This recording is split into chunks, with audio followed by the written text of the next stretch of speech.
thank you to everybody who's come out today.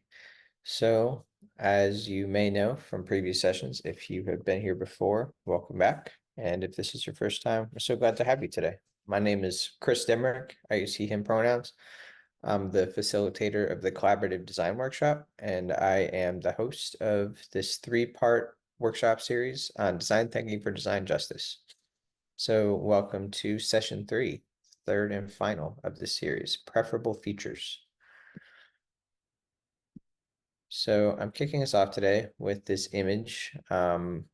This shows a location here in New Orleans. For some folks, this may be a familiar place. For others, it's a place I encourage you to check out.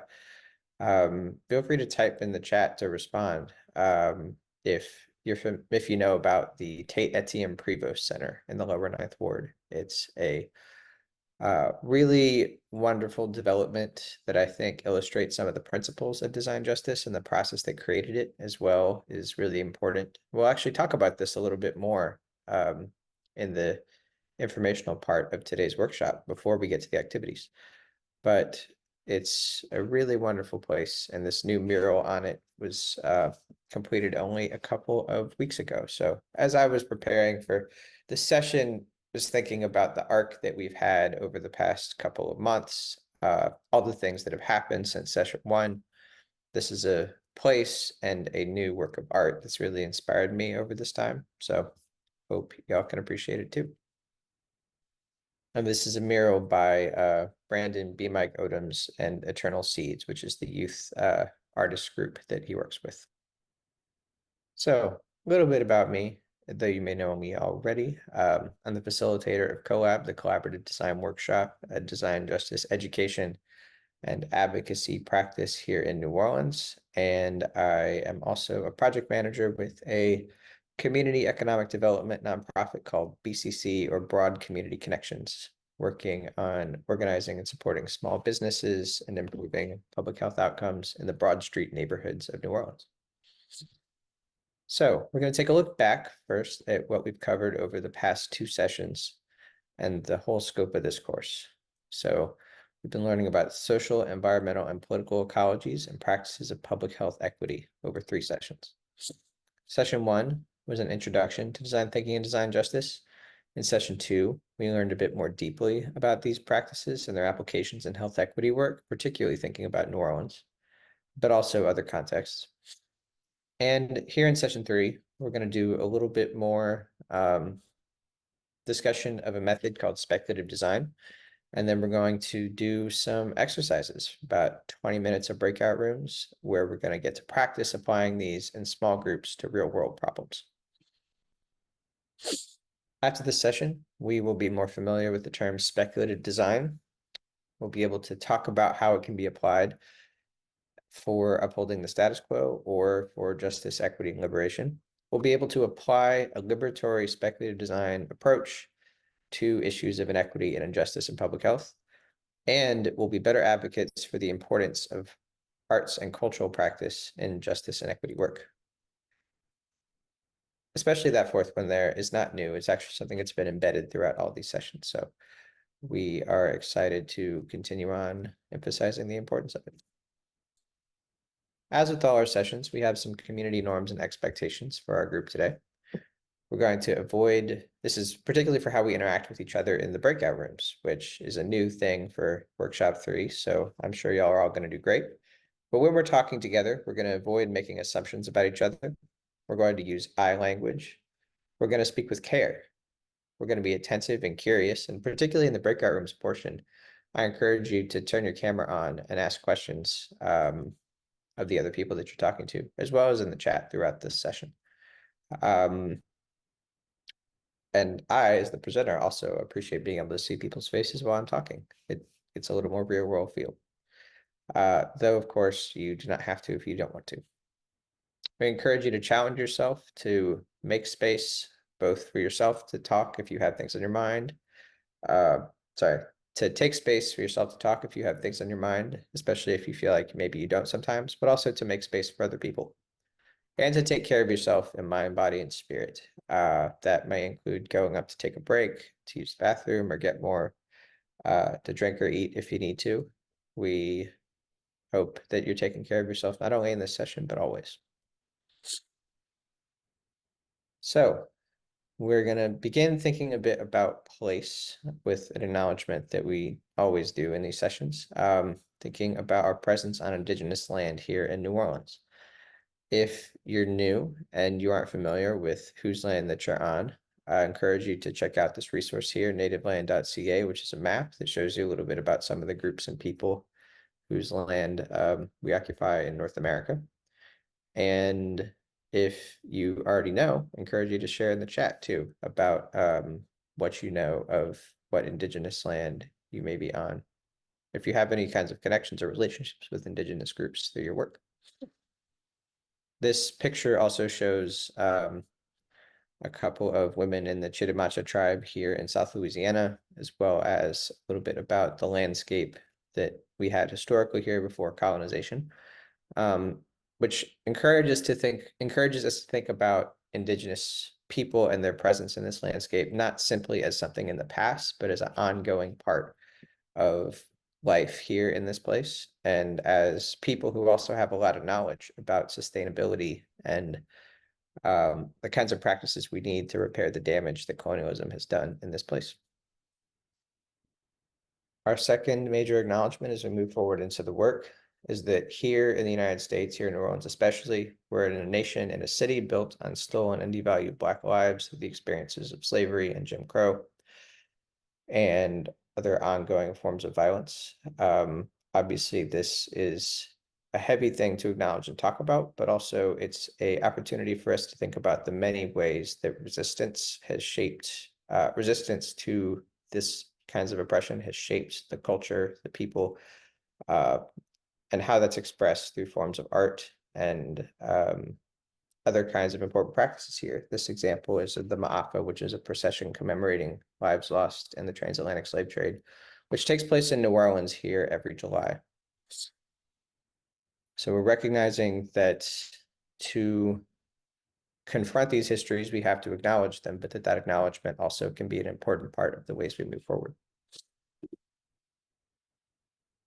So as we begin, thinking about what some of these histories mean and how they build into our work, I encourage you to take a moment, close your eyes and breathe. And I'm going to do that for just a moment too as we get started.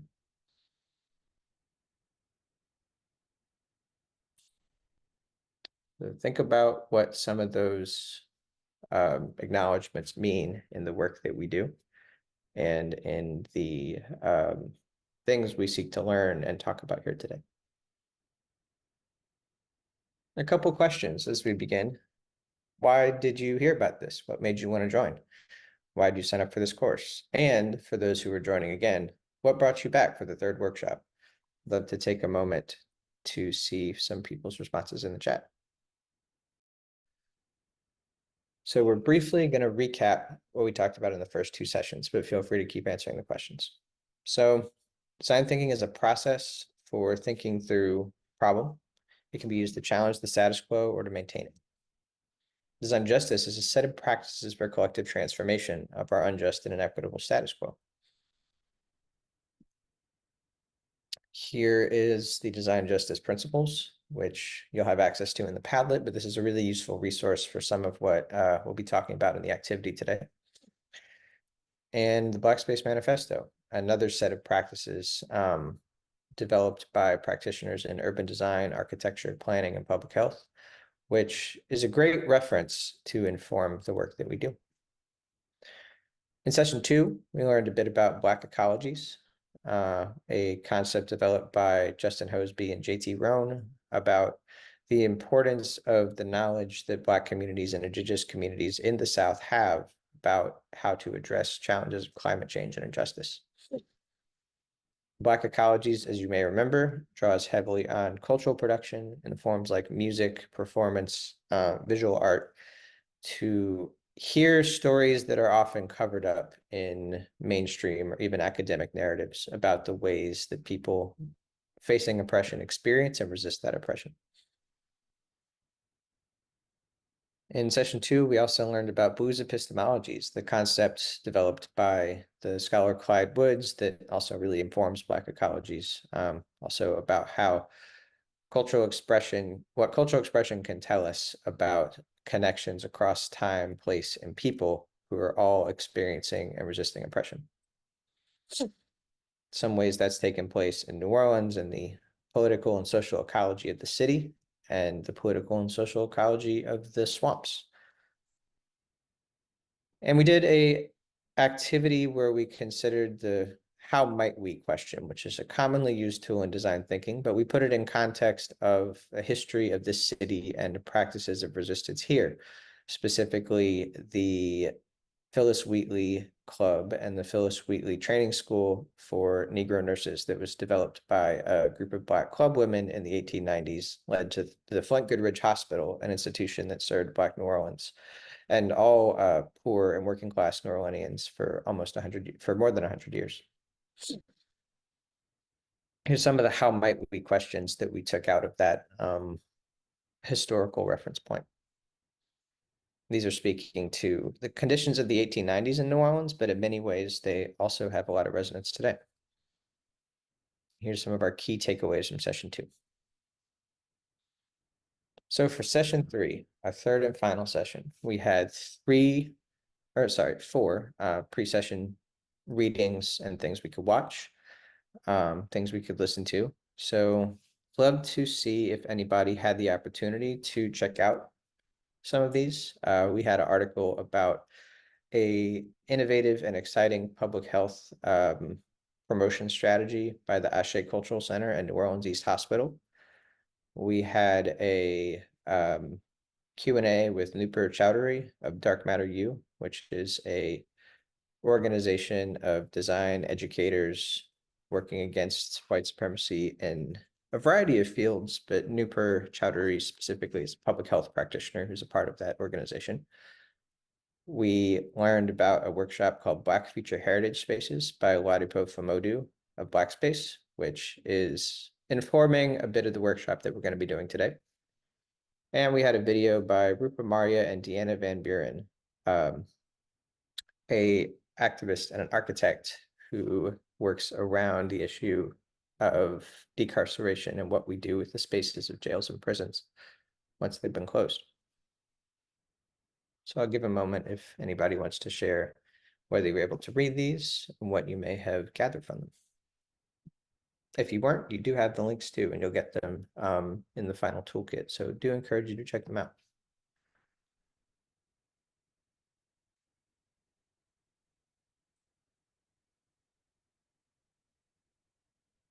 You also may have had the opportunity to take the pre-session survey. So for those who joined sessions 1 and 2, this will be pretty familiar. There was just a couple new questions about familiarity with speculative design, but we appreciate you for taking time to fill this out if you did. Our participatory tool today for our activity is going to be Padlet once again. I think Rihanna is going to share the link to the Padlet, but it's actually the same Padlet, which is a sharing online cloud hosted software that we've used for the previous 2 sessions. So if you left comments, if you left notes for the previous 2 sessions, you'll actually be able to continue referencing those as you add your thoughts for the third one. So now we're going to jump right into some of our content for today. Reminding ourselves, design thinking for design justice is rooted in recognition of historical injustice and inequity, and in the efforts of people who fought that inequity for justice, for liberation, and equity throughout history. So the title of today's session, Preferable Futures, is speaking to what our ancestors, both people we might literally be descended from and the people who came before us in this work that we're trying to do, have sought despite the challenging status quos of inequity and injustice that they confront, as well as the conditions, the preferable futures we're trying to create today through our own work. So we're going to talk a little about speculative design. So this image is drawn from a project I've worked on for a couple years called Reconstruction Projects. This is thinking about the historical era of Reconstruction here in the city of New Orleans. What if some of the political and social movements, institutions that came from that era in the city had not actually been ended with racist violence in the 1870s through the 1890s? What if these institutions had continued? What if we still had a opportunity to celebrate those histories in a more active way today? You probably heard me say what if several times in there. That's because what if is a key question in speculative design. It's a design thinking practice that's really centered around those two words. Just like the other design thinking tools, this should come as no surprise that speculative design can be used to uphold an unjust status quo or to advance work of justice and equity. I'm going to be referencing some of the work of Anthony Dunn and Fiona Raby, who are scholars who wrote a book called Speculative Everything, in which they are proposing that speculative design is actually something we see around us all the time.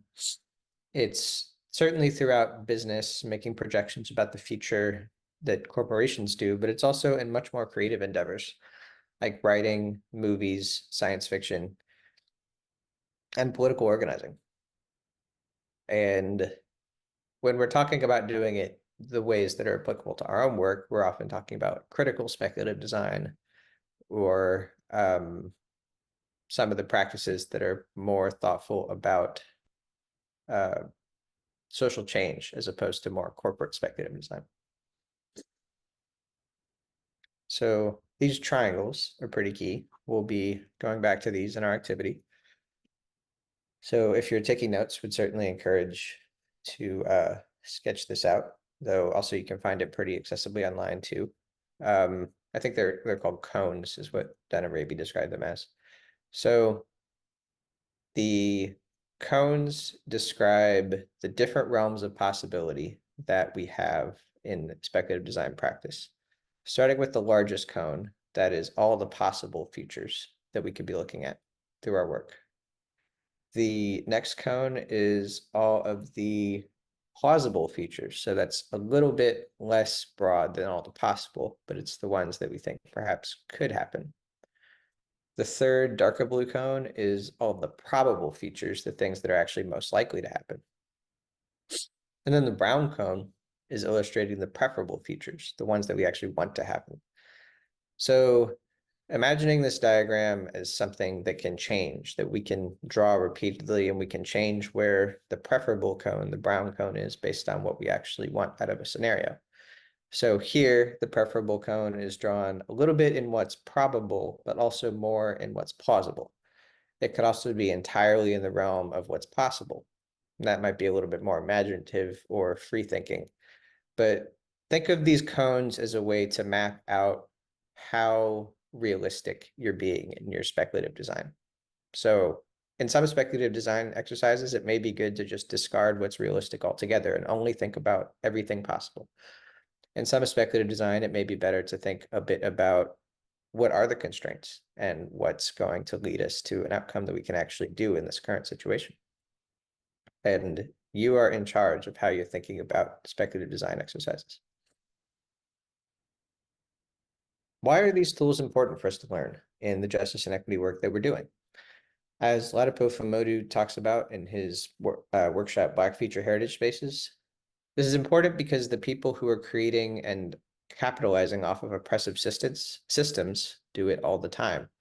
Speculative design is practiced by men like Jeff Bezos and Elon Musk and Mark Zuckerberg to create and sell their products and their visions to people like us, but also to governments who are seeking to oppress us, to major corporations around the world so they can make money.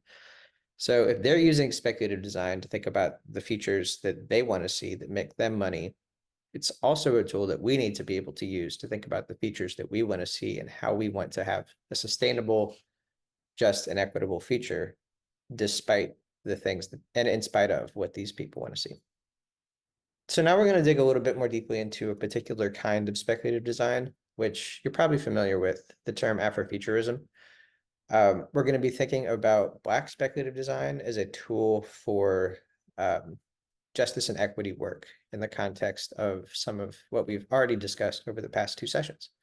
So Afrofuturism as a cultural practice can be defined a lot of ways, but I really like this definition by Kadwo Ishun, a British Ghanaian writer, who talks about it as a program for recovering the histories of counter futures created in a century.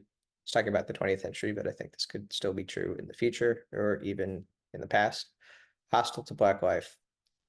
And it's a practice where we create a space where we can do the critical work of manufacturing tools capable of intervention within current political conditions. So relating that back to Dana Raby's work and the speculative cones, this allows us to think about what freedom, justice, racial justice, and liberation can look like despite current constraints. And we can decide how much we want to consider the constraints or not. What does that look like in terms of a project, in terms of creative output? One of my favorite examples here in New Orleans is a project called Republica. Republica is a work of art, a work of speculative fiction, and a political, I think, a political project by B. Mitch McEwen, who's a designer, trained architect and professor at Princeton University, and Christina K. Robinson, who's a multi-hyphenate author, artist, cultural producer here in New Orleans. So the Republica project imagines, if anyone is familiar with the 1811 uprising, it was a uprising of enslaved people in the river parishes near what's now the town of Laplace, just up the river from New Orleans. And in the 1811 uprising, enslaved people inspired by the Haitian Revolution tried to take their freedom and take over New Orleans to eliminate slavery within this place. Republica imagines if instead of that rebellion being put down by American soldiers, it had actually succeeded. And if there was a free Black republic here in in what we call South Louisiana. So within this project, Robinson and McEwen have imagined some of the politics, have imagined some of the, in this case, as you can see in this image, the statistics, some of the facts and figures about this place. They've also worked on what people might wear, what the buildings might look like, what the city might look like, which is what this diagram above Robinson and McEwen looks like. I think it's a really fruitful collaboration for imagining what, under different circumstances, we may be living like today, and then how we might be able to actually achieve some of those things despite the political circumstances that we actually live in. So, as many of y'all probably have too, I've learned way too much about how not to run a presentation. I'm not going to try and play this video during this Zoom, but I think we're going to have the opportunity to share it in the chat now, and I encourage you to watch it later on your own time, and I'll just talk a little bit about it. Sun Ra is an artist out of Philadelphia who is considered to be one of the most iconic figures of Afrofuturism in performance in music in the United States in the late 20th century. His orchestra, his musical group, still continues performing today, though he's passed on beyond Earth. He's drawing pretty heavily on the Black arts movement of the 1970s and also the space age, a phrase that he used a lot, but kind of reorienting us from thinking about the space age as only like a white futuristic technology concept into a era of technological innovation that might actually benefit Black people in the United States and around the world as well. So he did this, he kind of brought people together around music, around performance, in really creative and inspiring ways. And one way that he did this that impacts us as we are thinking about our work here in New Orleans is he was actually sponsored by Jazz Fest to do a performance of the Space Chant medley at AP Thoreau Elementary in May 1989. So again, really encourage you to watch the video. This is one of his better known pieces, but is really, and I actually have only just recently started becoming more familiar with him and his work, but this video really captivates me because it's thinking about how this world famous performer, this world famous artist, theorist, of Afrofuturism, and somebody who's talking a lot about the importance of this bringing Black history and culture into the present, into the future. How much he was also enthusiastic about doing that in ways that reached everyday people, in this case, the kids attending this public elementary school in the 7th Ward of New Orleans.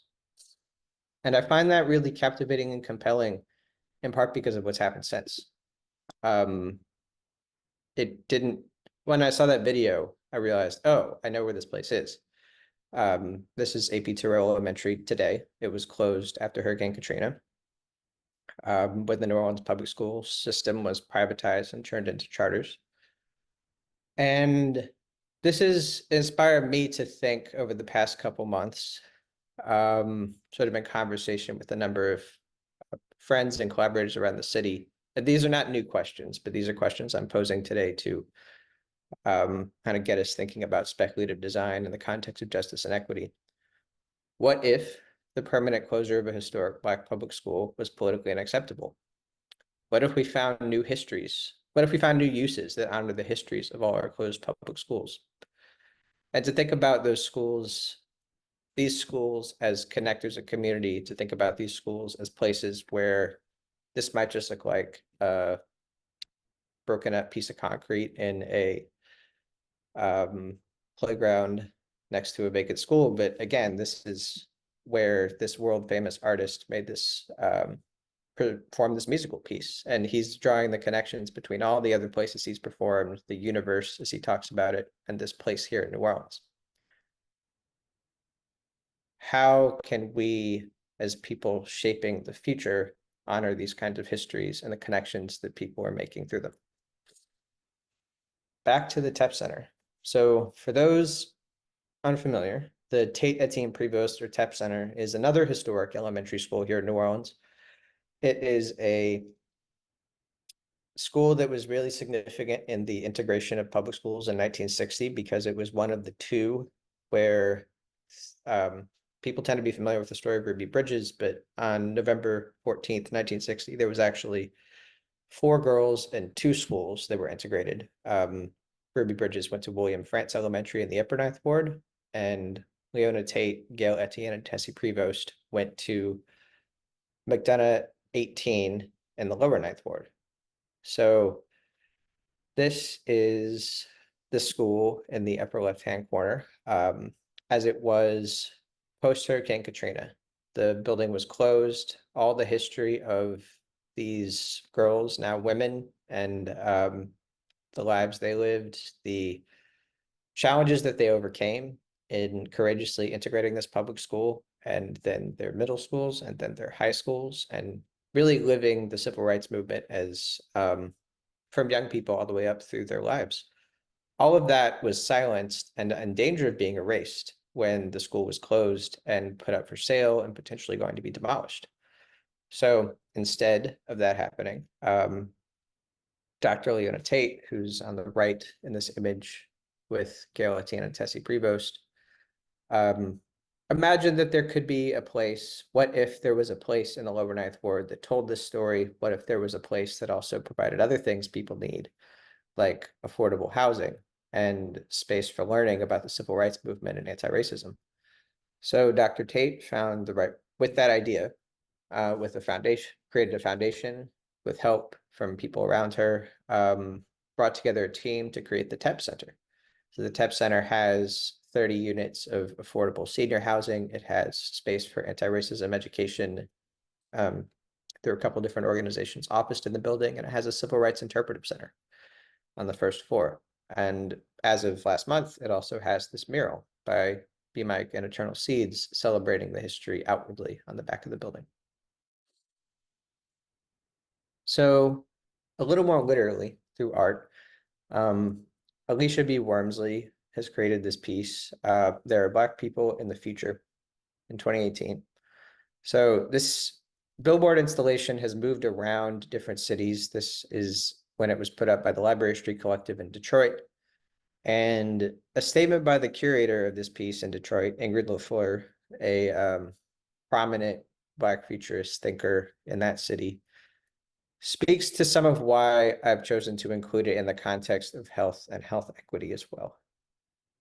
Actually going to ask if anybody might be interested in unmuting yourself and reading this quote for me. I think you might have the power to do that, or Michaela or Rihanna, you might be able to unmute people too. I can do that. There are people, there are Black people in the future by Alicia B. Wormsley, 2018.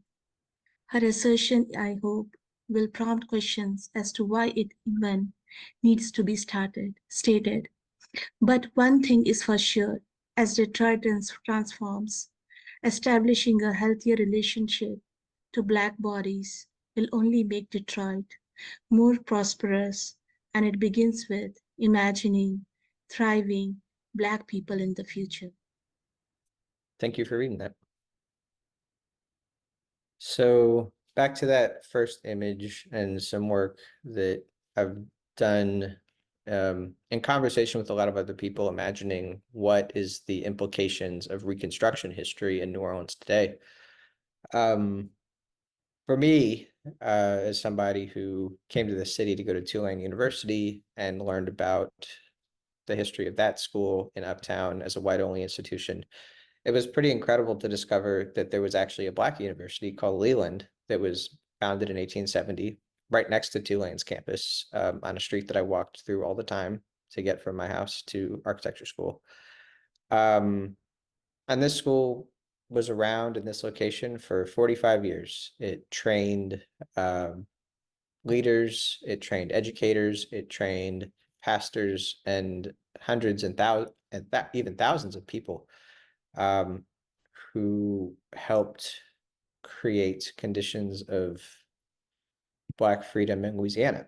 And then in 1915, through a variety of factors, including a destructive hurricane and the desire under the emerging Jim Crow political order of neighboring white residents, including Tulane, to get the land that it was sitting on and to get this institution off this property in a valuable white neighborhood, it was displaced. It was moved to Baker, Louisiana for a couple of years, but was closed in 1960.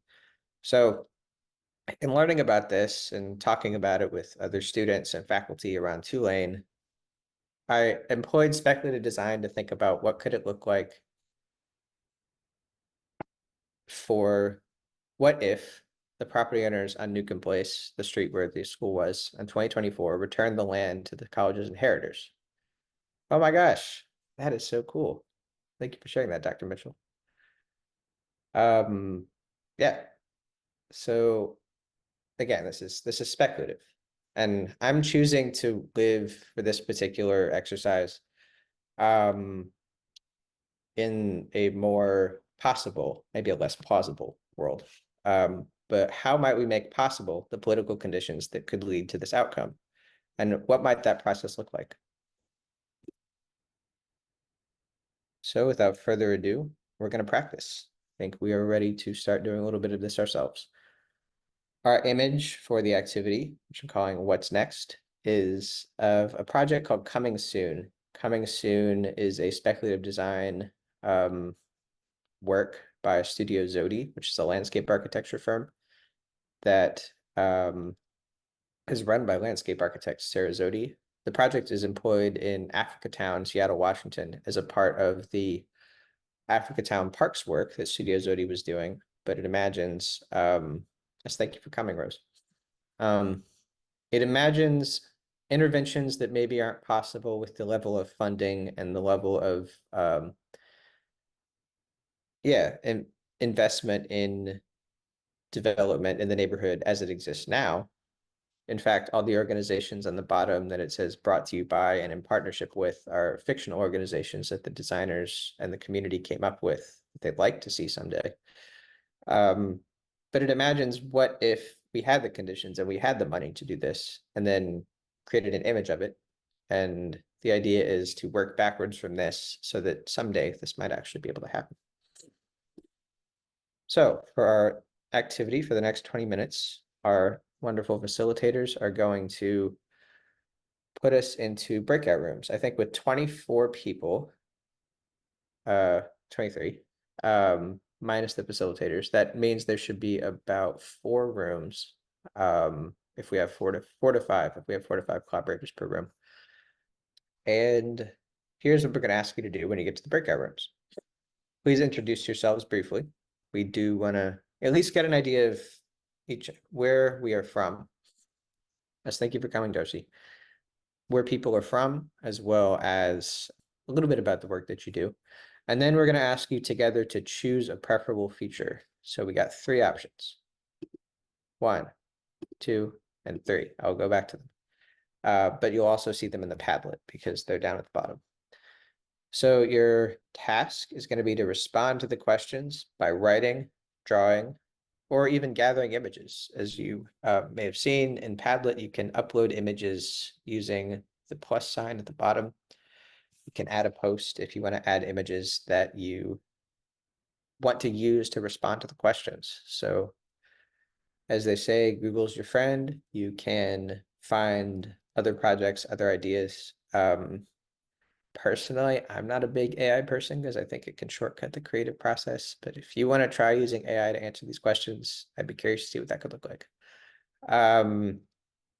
But I think, yeah, you can also find plenty of images that may speak to some of the ideas too, if writing doesn't capture it for you. So going through the scenarios. Number 1, and again, you get to choose in your group between which of these 3 you want to address. We're leaving it up to you, but yeah, if everybody picks the same one, that's also okay. That'd be interesting to see a bunch of different takes on the same scenario, but also, yeah, we make some different ones. Scenario number 1, what if we can eliminate the 25-year gap in life expectancy between residents of Black neighborhoods and residents of white neighborhoods in New Orleans? That's a statistic that dates back to a 2013 study. Describe a day in a future New Orleans where this has happened. What's different? What's the same? And then how might we make this feature possible? How might we make this feature plausible? And how might we make this feature probable? So each of those are sort of different tiers of what would be needed to get to this feature. Preferable feature number 2. What if all pregnant women in the Deep South, or all pregnant people in the Deep South who want to bear a child, can survive pregnancy and give birth to healthy children? Describe a day in a future town or city where this has happened. What's different? What's the same? And I encourage y'all to think from your lenses as public health practitioners about this too. So get as technical as you want. In the hospital, in the public health department, in this town or city, what's changed? But also what's changed about people's lives? How might we make this possible? How might we make this plausible? How might we make this preferable? And number 3, what if every public school student in the United States received free, high-quality mental health care through their schools? Same prompts and the same questions. So I think since I just took up some time explaining this, we may actually go to like 105. Yeah, I believe Michaela is going to divide us up into groups. And I'll be popping in and out if you have any questions. Also, feel free to ask questions in the chat. See you back at 105. All right. I see people starting to come back in from the breakout rooms. You can use the questions that are on the screen now to reflect, or you can just talk a little bit about, yeah, what you discussed. I can start and someone else wants to contribute, chime in as well. We selected the free mental health care, and we kind of had to back up and kind of discuss addressing those social determinants of health as a starting point, because we realized that a lot of the factors that are stressors and result in I guess mental health issues kind of stem from those social determinants of health. And so we discuss kind of addressing food insecurity, homelessness, economics and everything like that as a starting point. So thank you, Mark. You're welcome. All right, we go to group number 2. I think we said we tag team it. We chose the life expectancy future number 1. And Mitzi, I don't want to put you on the spot, but I think you had kind of the best description of how we thought about the future might look if this discrepancy or disparity rather didn't exist. All right, I'll jump right on in. So to me, that would look like hopefully if they were healthier, so not just living longer, but healthier individuals, that we would see a more productive workforce for one thing, but then going back into the nucleus of the family, that you would see more families with mother, father, grandparents, and even great grandparents that were still involved in each other's lives. So definitely that was one of the things that we saw, that if they were living longer, that would be the imagery and the picture that we would see, and what the society would look like. So when you talk about a healthier workforce and being more productive, well, then you talk about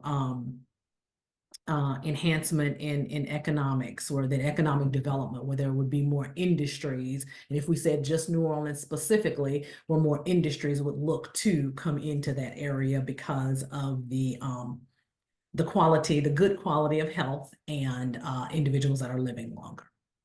You have more to add, Dr. Mitchell? Yes, I do. And so I appreciate, yeah, thank you for that.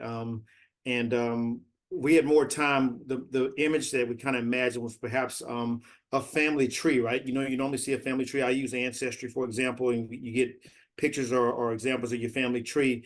And of course, there's birth dates and death dates. And I thought that maybe if we could eliminate this disparity, that maybe what you would see is more family trees with birth dates and no death dates, kind of multi-generational, kind of stacked together, right? You'd have more generations still alive at the same time. And so I dropped a little link. I can't share my screen, Chris, but I dropped a link in. It's kind of a blank family tree. So if you wanted to click on that and share it, you can get an idea of what we were thinking about. Yeah. Thanks, y'all. For anybody who has the Padlet up, if you go to preferable feature number 1, you can click through the link. Yeah, that's a pretty profound response. I think y'all also spoke really effectively to the different cases you could make to different audiences. Some people who you're advocating for, say, like more funding for a particular program might be more responsive to the workforce, and some might be more responsible to the family argument. But yeah, I think everybody should be responsive to the family. We all want better connections with our ancestors, or with our family and history before they become ancestors. Yeah, thank y'all for that. Let's move to group 3. We talked about the number 3, the high school student, or sorry, high quality public school student receiving mental health. We talked a little bit about rights. We talked a little bit about borrowing models from other places, right? Thinking about what is a school for, and just asking some really fundamental, simple questions, right? And like, what is a school for? What is a student? What do people do in these spaces? And then also asking students what they would want to see. So in other words, not actually leading this, but asking them first, right? Because we can come up with a whole bunch of things that don't relate to their lives. I love that response. That is getting right back to, I believe it's one of the design justice principles, but also about co-creation, and like democratic processes for design, but also in the Black space principles, which I believe if y'all go up to the bottom of session 2, you can see both of those. One of the Black space principles is about self-determination. So very much creating those circumstances for students who are often not given either of those things. So thank y'all for that, group 3. How about from group 4? Yeah, I can talk about that. Like, I think Mia had brought about that safe spaces and having a meditation place for the children who are undergoing mental health stresses. And I talked about like creating, like having an implicit bias training for all the teachers so that they tactfully take care of the children who are undergoing mental health issues, or every kid, whoever comes into their premises, so that they can handle them with care, so that they will not be like overburdened with their requirements for uh like like their requirements, what is like they need to learn from the school environment, but it's like they have a mutually uh, exclusive environment where they can learn and build up their personalities. Like other group members, do you want to contribute more? If I've forgotten anything, then please. Thank you, Venetia. Since I was also in that group, I'll just say quickly that something I really appreciated about our reflection here was that, or about our approach to the scenario, was it started with envisioning a physical space. It doesn't always have to do that. But I think because we're talking about a school, which might already be a physical place, the explanation that we were getting from our group member was about yeah, just taking an existing physical space in a school and reprogramming it to be sort of that mental health focused space. And to me, that made it really easy to see. Like it was almost like I was standing in that room, I could see what it looked like as she described it. So that made it a really plausible feature to me. That's why visualization can be a helpful tool. Great, thank you very much. So we are going to move on toward our closing. Thank you all for participating in this. I know the challenges of virtual engagement are many, but I feel like I got quite a lot out of the conversation in my group. I hope you all did as well. Yeah, a couple other reflective questions for us to leave this activity with. Think about how you can take these conversations with you into the work that you do. Consider what was challenging about it. Also, what came naturally to you, what that might draw, what that might tell you about what your strengths are or what you connect with in speculative design. So now we're going to close out. Okay, we did it. We made it through the third of our workshops. I really appreciate each of y'all who are the graduates, the people who completed this program, all 3 sessions. Thank you so much for coming over 3 whole months. We've seen you since February and really appreciate you taking time to join us. If you are up for it, I encourage you to share a word in the chat that speaks to how you're feeling now that you're done with this workshop or with all the workshops that you've come to if you've been here for all 3. And I'll give a moment for that. Some good words coming in. Motivated, enlightened, refreshed, energized. Thank y'all for sharing. So in review, in this session, we defined speculative design. We learned about some of what it's done, what people use speculative design for to uphold the status quo or to challenge it. We applied liberatory speculative design to issues of inequity and injustice in public health. And we learned a bit more about this consistent thread of arts and culture and how they can be applied in practices of justice and equity. Throughout the series, we design thinking and design justice. We learned about elements of design thinking for design justice. We brought in concepts like blues histories and Black ecologies. We brought in the tool of how might we framing and the tool of speculative design. And then we practiced applying these tools in this last session. As with our previous sessions, we have an end of workshop survey for y'all through the Partners for Health Equity program at the Tulane School of Public Health. Do encourage you to snap a picture with your, or to snap this QR code with your phone. Taking a picture wouldn't do much, but take the survey off the QR code using your phone. It's a pretty quick one, and that can give us some feedback on your experience. So if you've come to these sessions, any of them, I believe, even if you only came to this one, you will have access to the Design Thinking for Design Justice Toolkit. So this toolkit's going to contain links to all the media that we shared and the homework before the sessions, all the slides from the 3 presentations, as well as survey and Padlet responses that we take from the activities that we did. And you should be getting access to this, I think, probably sometime in April, as the Partners for Health Equity team compiles it. All right, we are done. Thank you so much for coming.